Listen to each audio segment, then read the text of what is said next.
Simple water level indicator. Introduction to simple water level.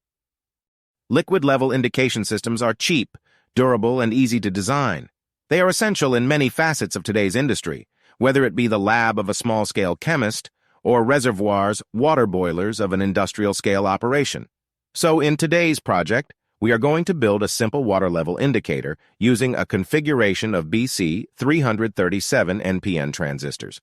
A water level indicator is a simple electronic circuit that can indicate the level of any conductive liquid contained in a vessel such as a reservoir, overhead, underhead tank, or container. There are a number of electronic configurations available for achieving this function.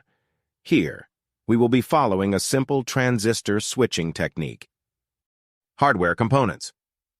Water level indicator PCB NPN transistor BC337, 5 picks, buzzer 5V, 1 resistors 1K, 6 LEDs, 5 mm, red-green DC battery 9V, 1 battery clip, 1.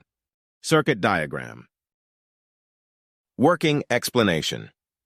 The working of this circuit is pretty simple. 6 terminals fashioned from the exposed end of wires is attached at appropriate heights in the vessel or reservoir, from the bottom level to the overflow alarm.